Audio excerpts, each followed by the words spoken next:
In on the Zoom, welcome. If this is your first time on an ASEA call, welcome. If you are rejoining us, welcome back.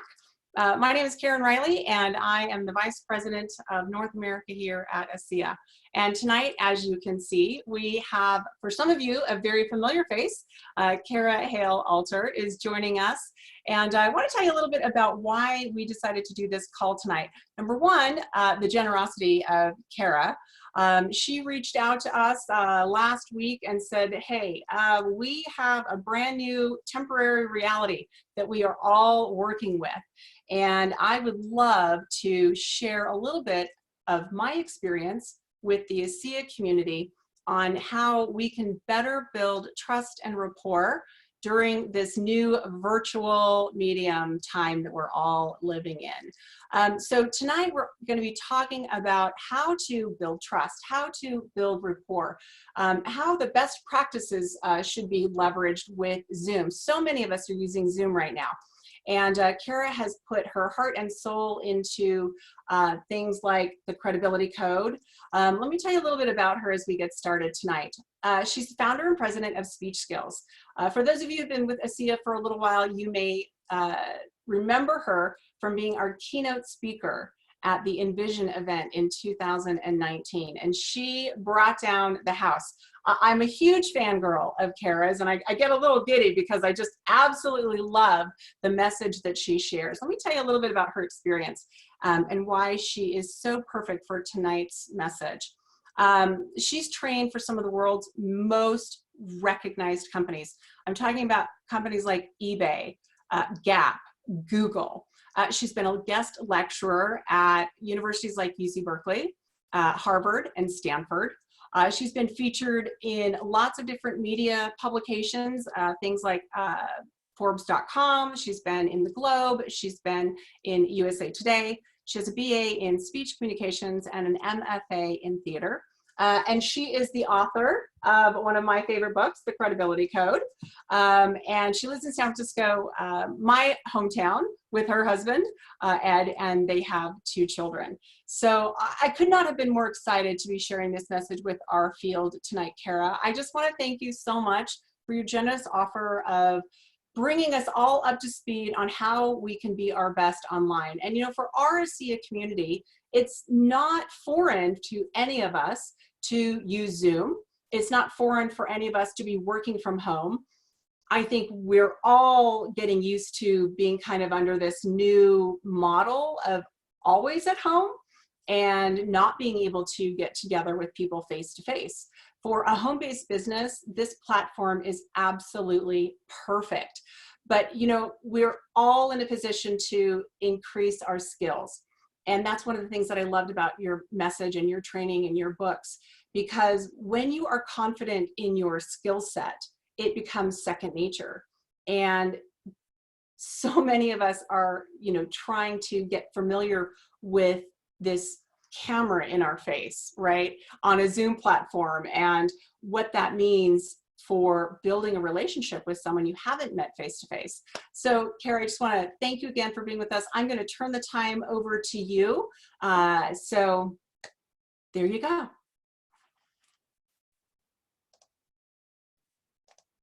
Oh, whoops. Let me hang on one second, Cara. You are. There we go. Sorry about that. Go for it. Excellent. Hi, everybody. I'm really excited to be here today. And I had such a lovely time when I was there in Salt Lake City with you. And what I liked most about your community was just how warm and welcoming and open you were. And so I want to give back a little bit, especially in this time right now. We do have a new reality. Most of us are working from home. I will say those of us who are not, those are the heroes out there in the essential businesses, which is fantastic. But if you are at home working from home, the best thing you can do is bring your best self to this particular medium. And so I want to talk about how you can build trust and rapport in this style. And a lot of that will be me talking about some of the core concepts from the credibility code from my book. But I want to apply them very specifically to this forum and how you can use these skills to create a better connection and to build stronger bonds. it seems it's fairly intuitive that the most connected medium is when you can meet live and in person. But just slightly second best to that is the video format like this. But there's a huge chasm between meeting virtually like this and some lower level communication channels like the telephone, email, and texting. And I want to talk about the difference between rich context mediums and lean context mediums, because the richer the context, the easier it is to create a relationship. And so even though live is perhaps the richest context of all, because we can use all of our 5 senses when we are there present with another human being, as I said, this forum is just slightly less, and in some situations, this is even more effective than a live meeting. I know that there are a lot of you out there, and if we were live in one room together, you wouldn't quite have the same view. So one positive about using the virtual medium is that all of you have a front row seat, and that can be really helpful for creating relationships. So when it comes to rich and lean context, you want to choose the richest medium possible. There are times when you want a lean context. So lean context would be texting or emailing. And that's because there's not a lot of extra information there to help the person who's taking in the message. Whereas a rich context is when we can read nonverbal communication, when we can understand the environment that someone's in and to see the movement that's going on. And so the richer the context, the more information, the more interpersonal communication comes your way. But since today we're talking about trust, I also want to talk about the difference between cognitive trust and affective trust. Because what we're trying to build in this medium is affective trust, and that's sometimes called social trust or interpersonal trust. Both are important. In other words, you do need to look like an expert, so that's the cognitive part of things. Cognitive trust is really data, facts that you know about somebody, someone's resume, someone's expertise, their reliability. That's cognitive trust, and of course we all need that. But that's not all that we need. We also need affective trust or social trust, and social trust is more interpersonal, and it's really how we feel about someone. And when we don't have affective trust, typically what happens is the answer is no. Even if we understand someone is an expert, if we don't socially connect with the person, if we don't have a social trust, then unfortunately the answer tends to be no. So social trust is interpersonal. We learn a lot of cues about watching someone. And part of those cues aren't just the nonverbal communication that's going on, but it's about our relationship. How much does the person you're speaking to care about your reality? Can the person you're speaking to see the world from your point of view? That's going to be a pretty important point today in this conversation about virtual medium, because having the ability in this virtual medium to really understand what someone else is seeing, what their reality is, and then also to care about their experience, that will create a little bit more cognitive trust. When it comes to decision making, a couple of things to keep in mind. When people are under stress and making decisions, we tend to use more of the amygdala, that's your feeling center, to make the decision, and rather than the prefrontal cortex, which is your intellectual brain. So under stress, we are much more likely to make decisions with the amygdala. And then, as I mentioned before, when people don't have quite enough information about the affective trust, unfortunately, the answer tends to be no. I'm going to give you a quick example of that, in that my daughter, she's 23 years old, and now that we're in this work from home mode, she's come to live with us during this time period just so we can have a little bit of community.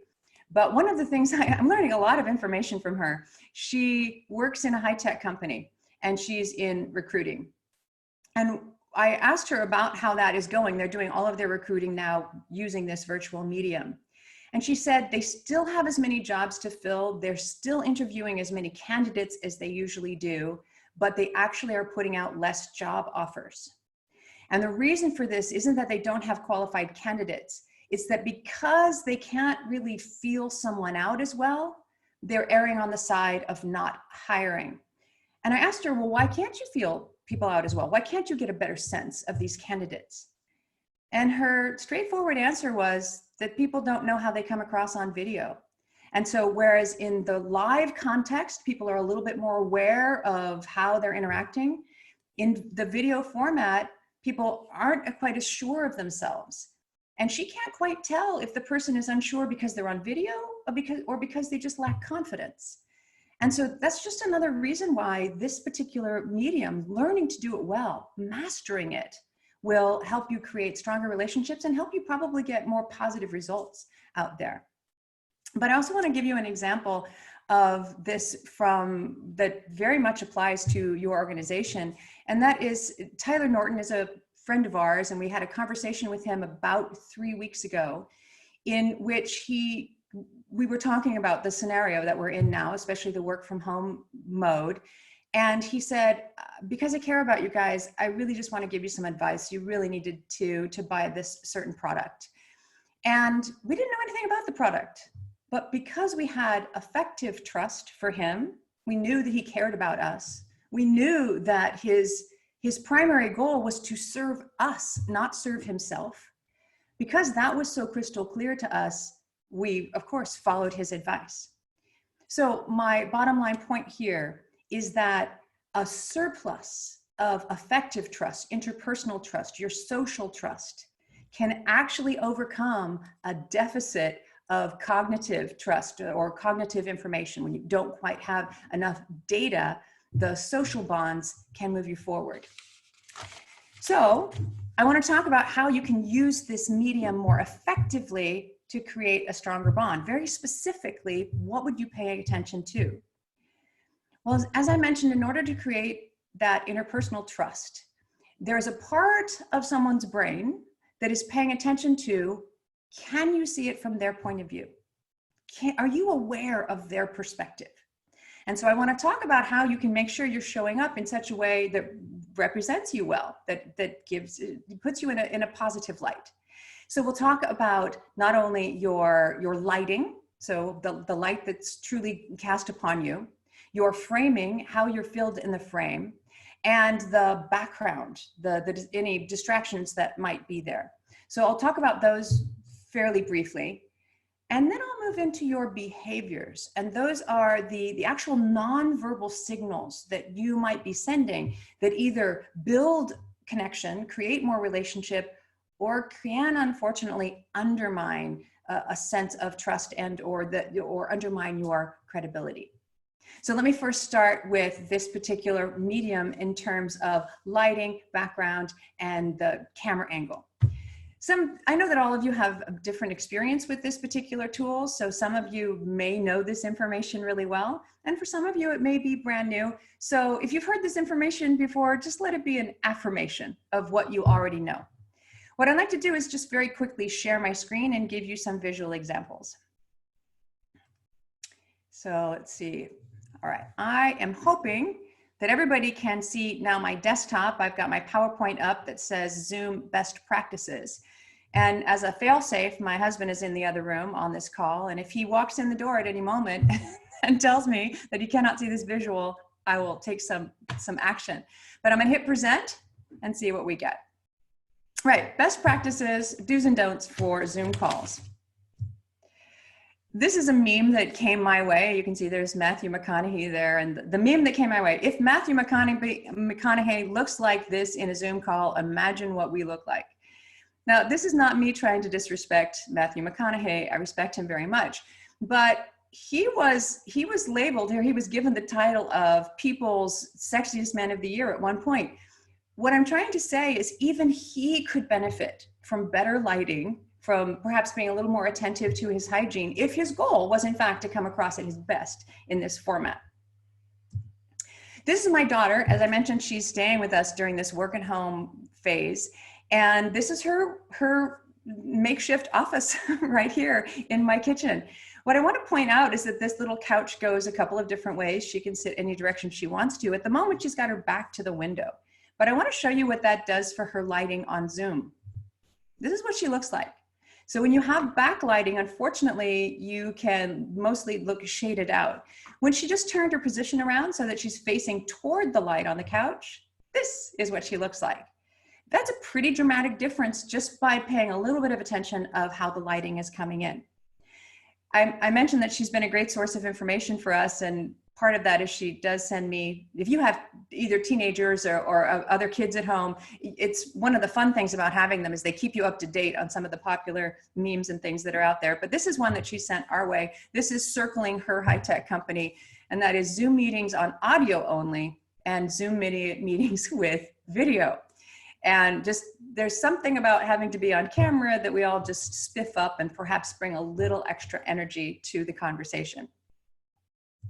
This is our office coordinator, Kirk, and he's on Zoom. This is a screenshot of his Zoom. And what I want you to notice is that his framing is pretty good. His lighting is pretty good. There's nothing very distracting in his background out there. So he looks pretty good on camera here.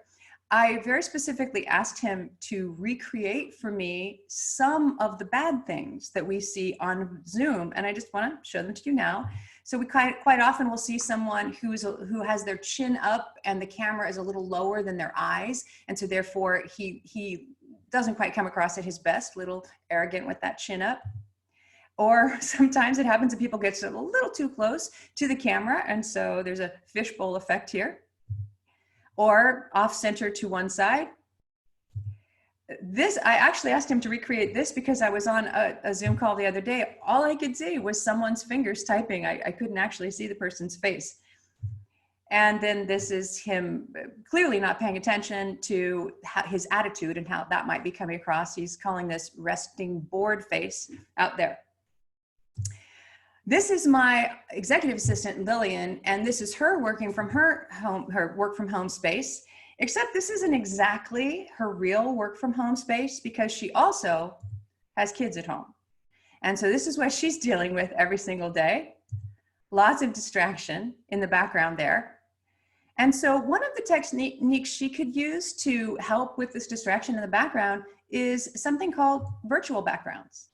And so I'll show you how to use that feature in just a moment. But what she did here was go on the internet, she typed in a soothing library or beautiful library, because that's where she wished she would be. And then she created this background for herself. And honestly, all that commotion that could be happening in the background with her children can be masked by using this particular feature. So I'm going to now stop sharing my screen so I can show you some of these things live. And so hopefully you're looking at me, and I want to talk about lighting and my lighting at the moment. I do have some backlighting behind me, that's true, but I'm counteracting that backlight with lights in front of me. I have 3 globe lights in front of me. I'm going to turn it off for a second so you can see what this looks like. So if I didn't have these lights on, this is what I would be looking like. And during the daytime, it's really important that I have these globe lights on because the sun comes in through the back. I also want to, I'll now go to a feature of the background so I can show you what this looks like. What I'm doing, I don't actually know if you have this feature at your disposal right this second because we're using the webinar feature of Zoom. But when you are in a meeting, you can go and do this particular feature. Next to the icon that says video, there's a little arrow. And if I click on it, I can choose virtual backgrounds. And when I'm choosing this virtual background, I can put up some various things like here's the living room I wish I had. So this is me using a photo that I found on the internet with a video or with a different background. Or I can be in some sort of high-tech cafe, that's nice. Or looky here, I could be in your ASEA office if I like. And looking up ASEA, I also saw this image. If I want to be in your executive offices, here I am. So you can choose virtual backgrounds that will mask what is happening behind you.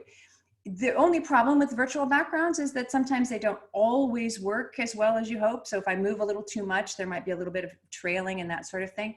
So I'm personally going to go back to my regular background because this is probably going to work a little bit better. But the reason to choose a virtual background is to avoid distractions. However, in my team meetings, we will sometimes ask people to choose virtual backgrounds as a game. We might say, all right, everybody, come to the meeting in the location you wish you were in. today. And so people show up with Paris in the background or beach or various other things. So that's a feature you have at your disposal. I'm also going to go to a different feature right now, which may or may not be visible to you, or depending on the bandwidth that you have with your computer at the moment. But if I go to the video settings, so that next to the video icon, there's a little arrow. If I click on it, I have video settings. If I go to that, I have an option to do something called touch up my appearance. And right now I have it on. But let me turn it off for a second. So I'm not sure how much of a difference this made for you, but what the touch up my appearance feature does is create a little bit of a gauzy effect. So I'm going to turn it back on now so you can see what this looks like. And so it gives me just a little bit of a extra makeup, a little bit of an extra glow that goes on, just so you can see it again. I'll turn it off, see if you can, this is off, where you can see probably just a little bit more detail on my face. And then here's with the touch up my appearance on. So just some of the tricks you can use in this particular medium. So these are skill sets that I would like for you to try to employ as often as possible, to be aware of your lighting, to be aware of your framing, to be aware of what your body language is doing, even when you are in listener mode, so that it looks like you're paying attention. One of the issues that we have when we go to virtual mediums is that there's just an automatic assumption of less effort or a little degradation in intention. And so we want to make sure that we bring our best selves even to this virtual medium. And it might mean that you have to bump up your energy level just a bit.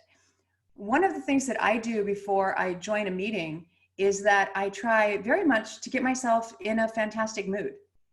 And I will very intentionally either play music that puts me in an upbeat mood or do mantras that bring an upbeat mood to myself.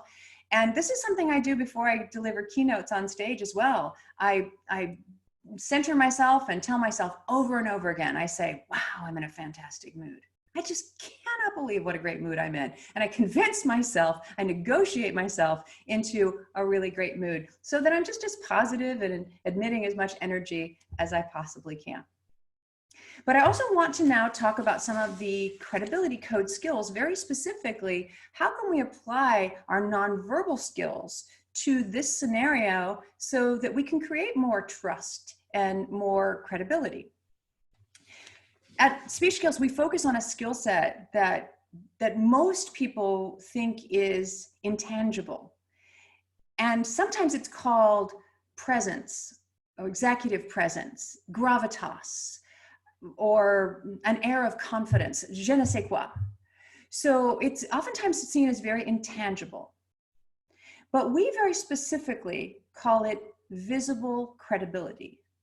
And that is the ability to project competence and confidence so that your value is on full display, that people really understand and can fully recognize your value and your expertise.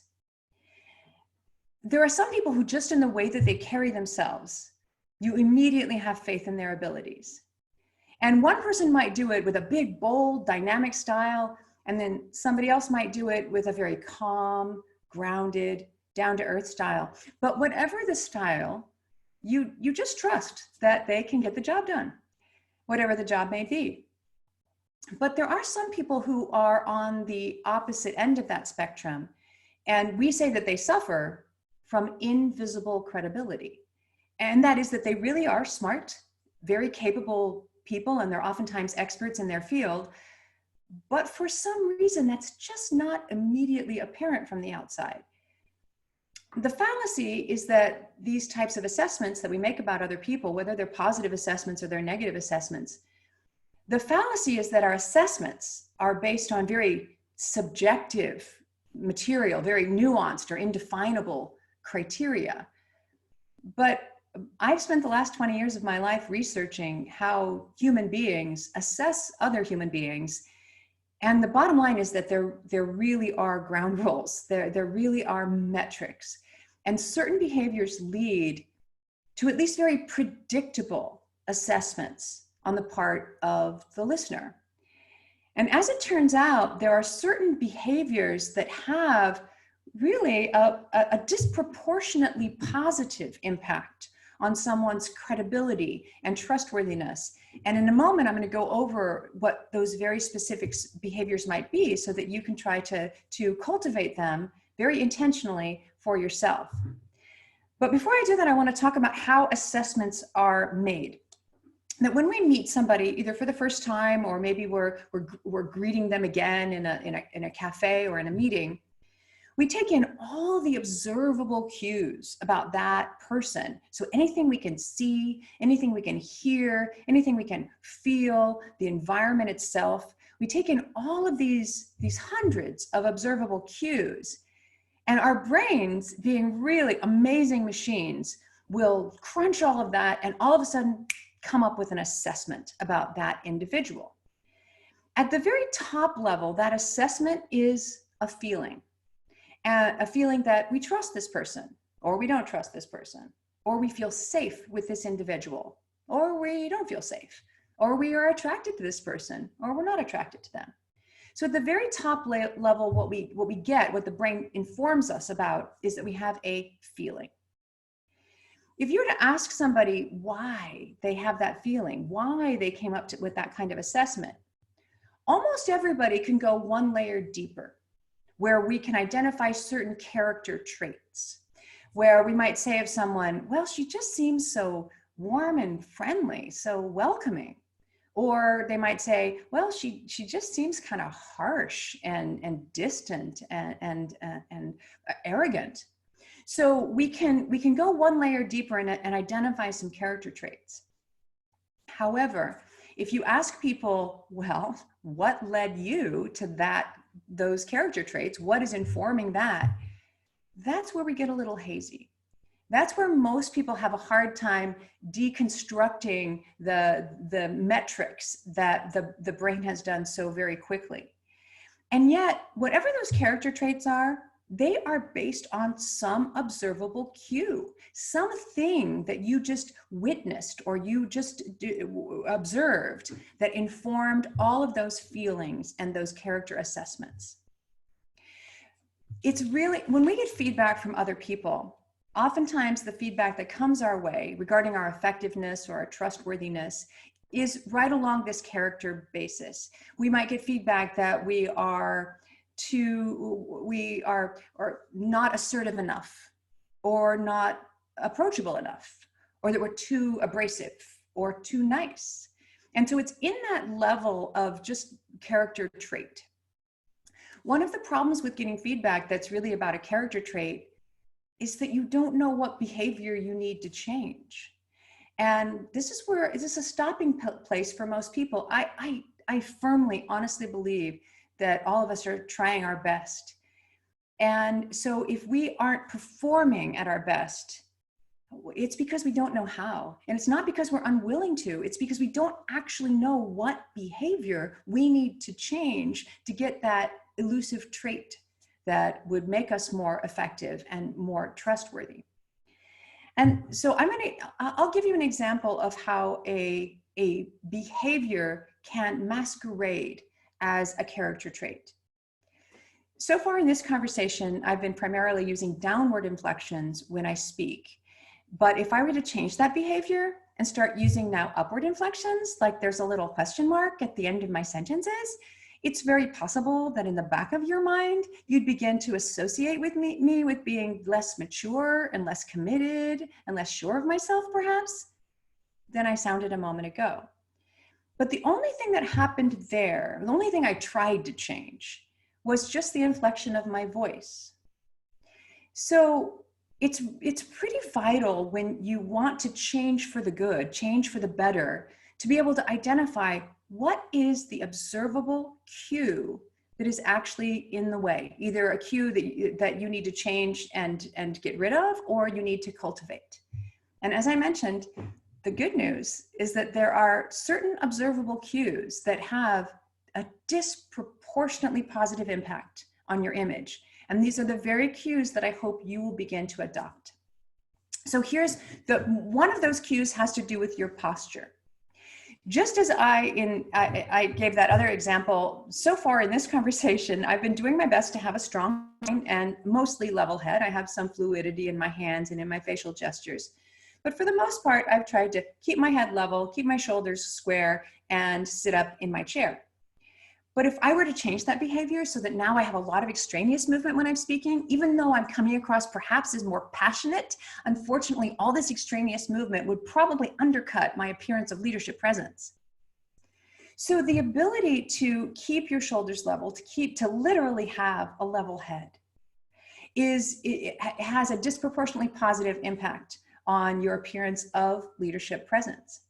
So some of the ground rules that I hope you will employ is have a strong spine and level shoulders. Keep your head level as much as possible. And while we do want to have some fluidity in hand gestures and a little bit of fluidity in your head gestures, be aware that literally being level-headed will raise your status. Also, what we do with our body has an impact on how we feel. And so when you allow yourself to go into positions where you're just a little bit more relaxed, like this, unfortunately, it lowers your energy level as well. One of the good things about Zoom and virtual mediums is that you can see yourself from the outside.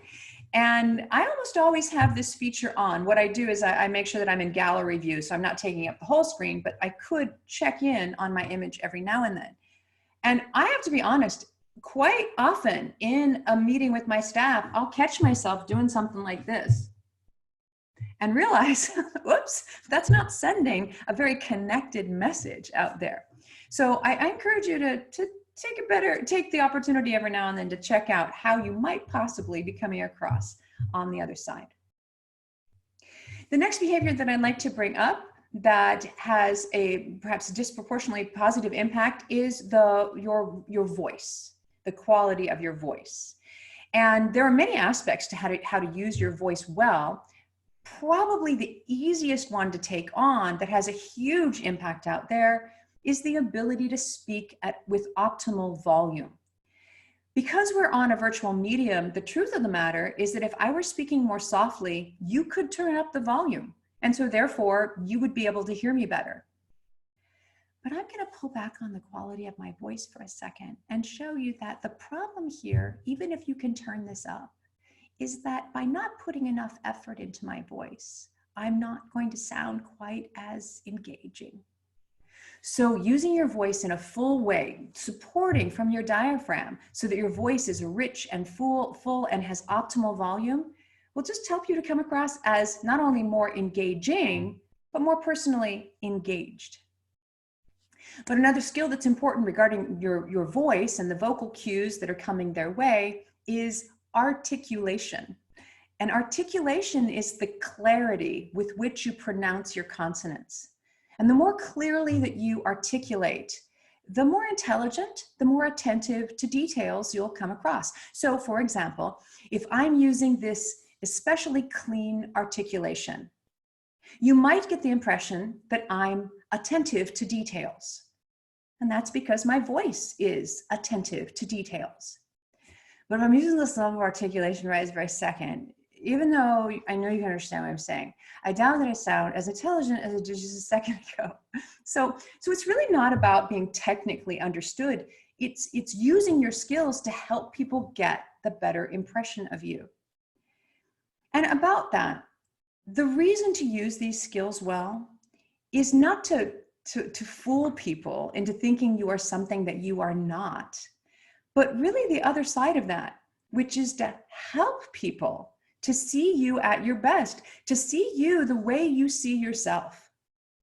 If you see yourself as a highly competent person, a valuable contributor, but others aren't seeing you that way, changing your behaviors to be more in alignment with that so that other people would see you as highly competent, that's not inauthentic to do that. That's called alignment. That's helping other people see you the way you see yourself. One of the reasons people don't come across at their best is this is a bitter pill to swallow. But if we are ineffective, if we aren't representing ourselves well, it's almost always that we're unaware that we're exhibiting a certain behavior, because in general, people won't continue a behavior if they know it doesn't serve them. So almost always it's a habit that we may be unaware we are doing. And so one thing that you can do to help yourself better understand how you come across in these kinds of meetings, well, you have two options. You can record a meeting and therefore go back and watch it to see how you came across. But also you can practice in this medium all by yourself. If you have a Zoom account, you will have a personal meeting ID, so PMI. And you can go to that forum and check your backlighting, check your image, check your style, practice delivering information, and you can actually see yourself on camera and how that might be coming across. One more vocal cue that I'd like to bring up is about your level of expressiveness. That this particular medium, because there is a little bit of a barrier between us, you have to amp up your expressiveness, amp up your energy level so that it transmits across the camera out there.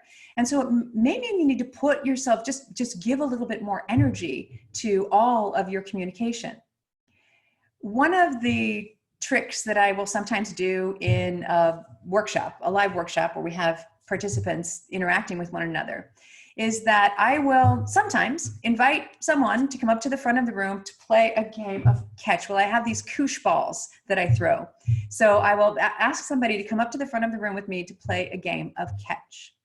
And then I will throw out to the person the ball for them, the koosh ball for them to catch, except I will secretly, without them knowing I'm trying to do this, throw it just a little shy of where they can catch it, so that it falls on the ground, they have to reach down and pick it up.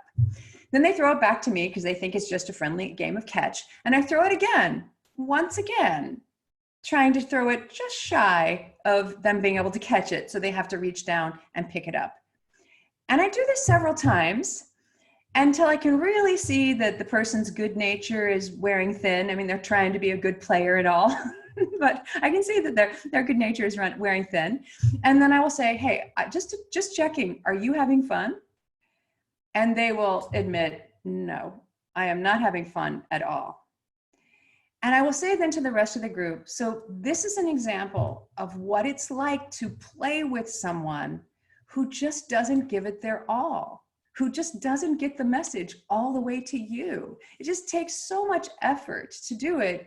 And because it takes so much effort, honestly, sometimes we just give up and we tune out. So you really need to train yourself to deliver your message with enough gusto that people will actually receive it, that they can catch the message. Now, just one side note to this, sometimes I'll mention in workshops that if I were throwing $100 bills to the person and it didn't quite reach them, they would be happy to reach down and pick it up. It would be worth it. So it is true. If your content is so rich, is so compelling that you don't need to put any effort in order to deliver it, great. Yes, people will come, they will get that message. But usually it's usually when our content is not as rich and engaging as we want it to be that we have to put in the extra effort. So I'm just encouraging you, unless your content is rich all by itself, use your best skill sets. So so far I've covered strong posture, especially keeping your head level, keeping your shoulders level, strong spine. I've covered strong voice, that would be optimal volume, articulate clearly, be expressive and energetic. But one more skill set here is eye contact. Now, there's good news, bad news about eye contact in a virtual forum, and that is it's pretty obvious where to look. You should be looking as much as possible at the camera. But I get it. If you're looking at the camera, you may not be able to see all of the reactions of the people in your meeting. So I do a little bit of a hybrid of this, and I will put people into gallery view in the meeting and slide people back and forth so that they're underneath the camera. So what I'm getting is a thumbnail of that individual right underneath the camera. And that way it helps me to look like I'm making eye contact, but I really can see the reactions and the interactivity of the person that I'm communicating with. because we're listening to various speakers, if you're not attentive to where the speaker is, sometimes we get this kind of view. That I see this a lot, that people will talk to me, and because they've got me down here at the side of the computer, that the communication looks like this, and they're talking to me as if they're really interacting with me, but of course they're not seeing me. We're not really seeing eye to eye. So just be aware of eye contact. It's perhaps simpler than live eye contact because it's pretty obvious. Try to look close to the camera, but also it means you need to be attentive. But one other feature that can help you is just make sure that your chair is high enough, that your eyes are as level to the camera as possible, because there are some cues that come our way when someone has their chin a little high like this. Unfortunately, if we continue to speak like this, we can look a little arrogant or a little snooty. And if you're looking down like this can look a little shy or deferential. So you want to keep your head as level as possible. And the best way to do that is have your chair at eye level. Okay, so 3 positive skills that you can employ to help project more credibility, confidence: strong posture, strong voice, and strong eye contact. Now, there are some things that you shouldn't be doing. So some things that can undercut your image that you want to be aware of. I mentioned one already, and that is this misplaced upward inflection. That's the tendency to have your sentences go up at the ends of your sentences rather than down. So in order to correct for this behavior, if you know if this is a tendency that you have, one way that you can correct the problem for yourself is to pick up some reading material and read out loud and listen to the inflection you're using in your voice. This upward inflection is actually an affectation. It's an added-on dialect. Anyone who is a native English speaker will use downward inflections when making statements and upward inflections when asking questions. And so this downward cascade, we typically, when making a statement, will start at a mid to high pitch and cascade this direction. So it might sound a little bit like this. The other day, I went to the Golden Gate Bridge. The upward inflection does almost the exact opposite. It starts low and ends high. So the other day, I went to the Golden Gate Bridge. That's actually, as I said, an affectation. It's Valley Girl speak. It's like surfer dude conversation. It's added on top of our yet regular use of English. When we are reading out loud, we would call that an unmarked version of speaking, or it doesn't have affectation to it. So you can hear what your natural downward inflection pattern might sound like if you read out loud and either record yourself doing it so you can listen to it back, or see if you can multitask and hear the way you're using your inflections when you are reading out loud. That will help train your ear to start using more downward inflections at the ends of your sentences. However, another derailer, behavior that can undercut your image, and I will say this is perhaps the most common derailer of all out there, and that is us, ums, ers, filler words. You know, kind of, sort of, actually, basically, I mean, right, okay, right, like. And the problem with this behavior is that it's almost always invisible to the speaker. We don't know that we're doing it. And it's sometimes invisible to the listener until they notice. And then it can be like a big red flag that goes off, and it's the only thing that you can pay attention to. And so I just want to point out that this would be a good time. One way you can test your skills in this area is record some conversation. Record your end of a telephone conversation, or have permission to record a meeting and go back and listen to some of the points in which you contributed, and see if perhaps you have some of those fillers in your conversation. It's especially important to get the fillers out of your conversation when you are first meeting someone or you are introducing yourself, because it's in those moments that people are really paying hyper attention to all of the observable cues about you. It sometimes happens in a workshop setting that we send people to the front of the room to do their introductions. We ask them to give their elevator pitch, so the one paragraph on who they are, what they do, what their vital role is in the world. And we, of course, record these, and at lunchtime, everybody gets to watch their own videos. and see themselves from the outside. It quite often happens that people will watch their videos, especially of their introductions, and they're somewhat disappointed in what they see. They hear loads of uhs and ums and fillers and hesitations and trips of the tongue. And the excuse oftentimes that people will say is, well, it was an impromptu conversation, I wasn't quite ready. And I just want to point something out regarding your introduction. Your introduction of who you are, what you do in this world, it's not an impromptu conversation. You know it's coming. You are going to have to introduce yourself in a professional setting, sometimes hundreds of times in a week, but certainly hundreds of times over a month. And so knowing what you need to say and how to introduce yourself effectively without hesitations and fillers is just a vital tool in making sure that you're setting the right first impression. Now, about first impressions, let me talk about that for a moment. The bottom line here is that regarding impressions, the more familiar we are with someone, the more time that we spend with someone, the more the truth comes out. And what I mean by that is that if you are truly a highly competent human being, at the very beginning of the relationship, you didn't quite give that impression because you just maybe weren't at your best. After spending enough time with you, people will catch on. They absolutely will catch on that you are highly competent. So the truth comes out. And actually, the truth comes out the other direction too. If you somehow early on gave the impression that you are highly competent when you are in fact not highly competent, that truth will come out as well.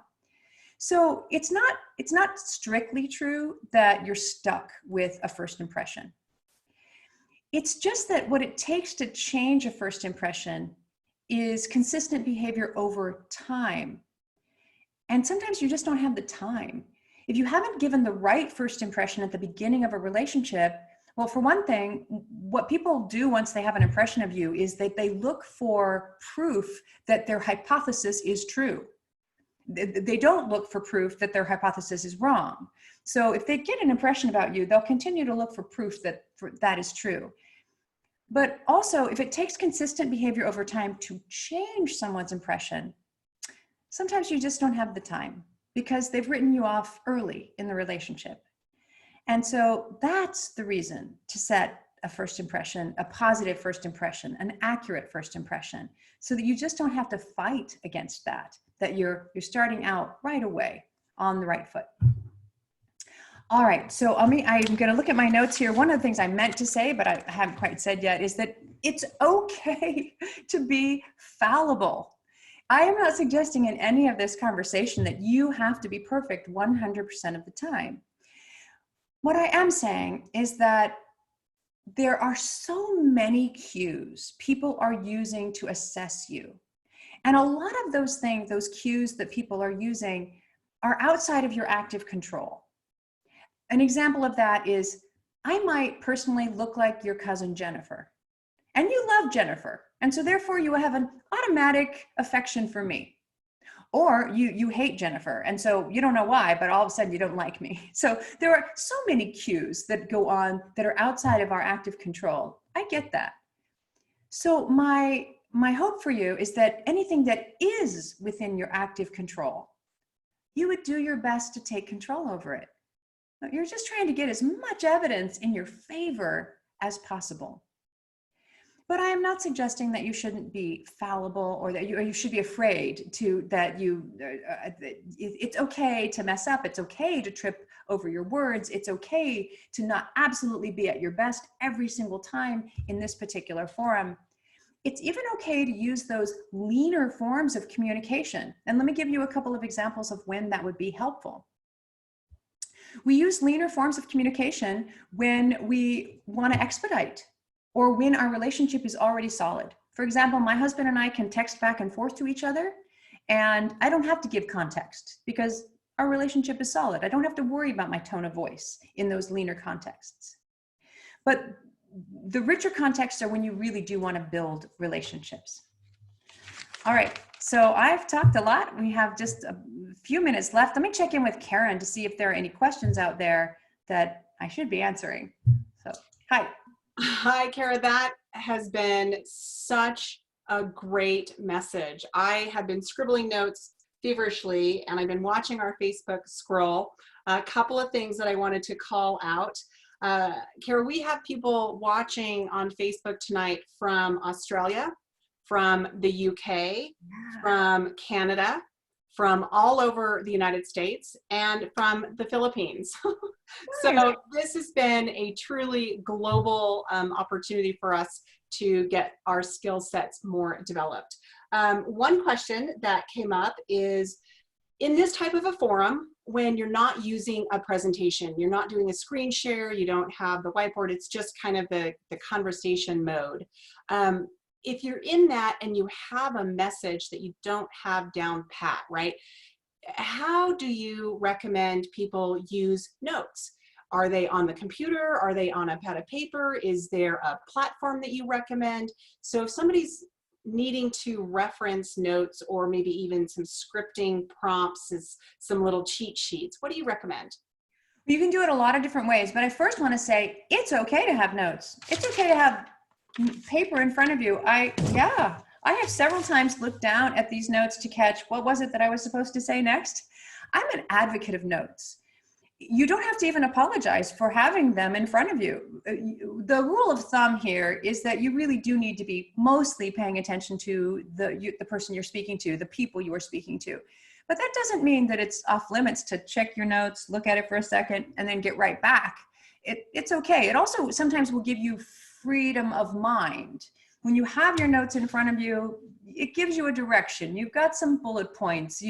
You're less likely to go into that mode where your eyes kind of roll back in your head and you think, what was I supposed to talk about? And you kind of go into panic mode. So I'm an advocate of notes. You can do notes in a lot of different ways. I tend to have actual hard copy notes in front of me, and I'm also very, very manual. I like writing my notes out. But you could have a split screen on your computer that has your notes in text form. You could have Post-it notes up on the screen in front of you that has key points that you want to hit. And all of that would be perfectly acceptable. I hope the message that is primarily coming across is don't hide it. It's really okay to have notes. Oh, there are a couple of rules about notes. When you have notes, they need to be in bullet point form, because I am not an advocate of a script.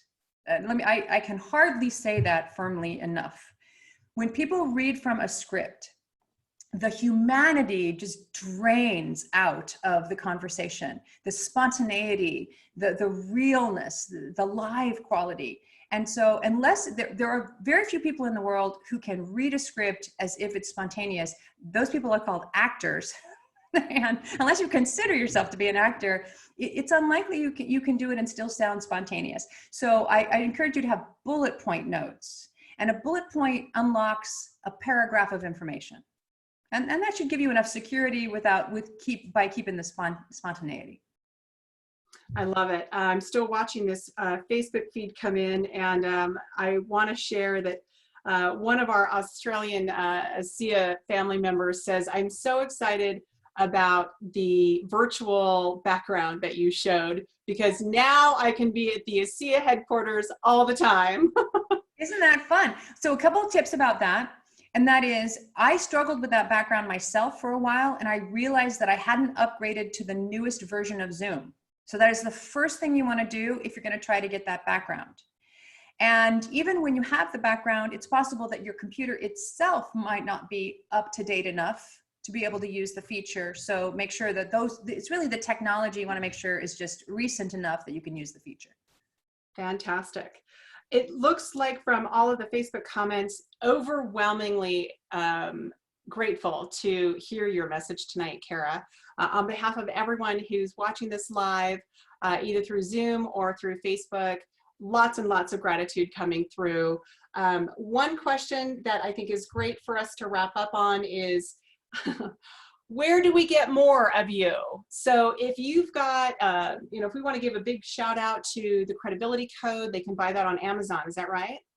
Absolutely. So you can get Credibility Code. That's my book on Amazon, and we have a couple of virtual programs. So we have Credibility Quest, which is a pretty robust online training. We have Credibility Essentials, which is just the leanest possible microdose of these kinds of lessons. Both of them come with many, many practice ideas, which I will say, as a closing thought for me, practice is what this is all about. And so I'm going to encourage you to come across at your best on purpose as often as possible, especially in your low risk communication settings. What we tend to do is save our best performance for high stakes conversations, which means then it's not habitual. It's new to us. Let me give a quick explanation of what happens when you ask yourself to do something that is not a habit. Usually in a high stakes conversation, we know it's important. So we say to ourselves, this is so important. I'm going to be just slightly more energetic. That takes up some cognitive space in your brain. I'm going to hold eye contact better than I usually do. That takes up a little bit of space. I'll slow down even though I usually speed up. That takes up a little bit of space. Everything you ask yourself to do that's one level more than you usually do begins to take up more and more cognitive space. And then you wonder why your words aren't there for you in those higher stakes conversations. It's because your brain is distracted doing all these other little things that you hadn't been asking yourself to do in your usual day-to-day communication. So I'm just such an advocate of using your best skills in every communication setting, but especially low-risk settings, because you're cementing habits. You're creating subroutines that will follow you in the door for those higher stakes conversations. We also, just one last thing that we offer, if it's of interest to people, is we are going to start offering virtual projecting credibility and confidence workshops. So they're live workshops, but they're in this virtual format where we give direct feedback, where we identify for you what are those observable cues that might be lessening your effectiveness or things that you want to keep doing because they, by the way, they're really supporting you.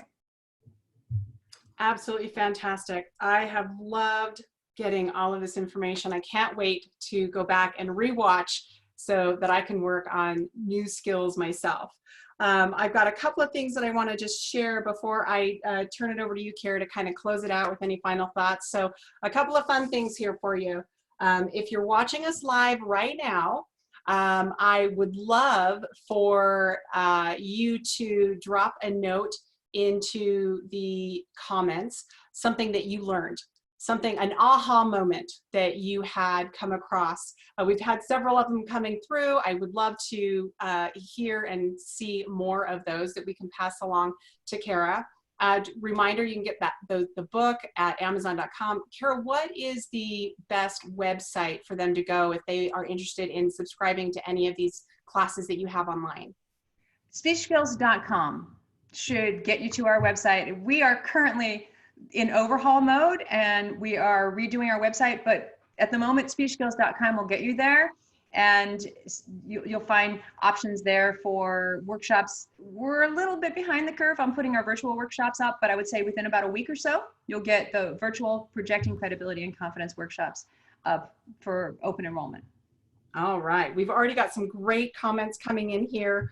Aha moments, strong posture, strong voice, strong eye contact. Okay, so I have a little challenge for everybody. It's just for those watching Facebook Live right now.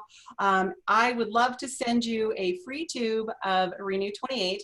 If you can tell me what difference between when I started the call in my environment. So something changed from when I started this call to when I got back on the call after Cara's message.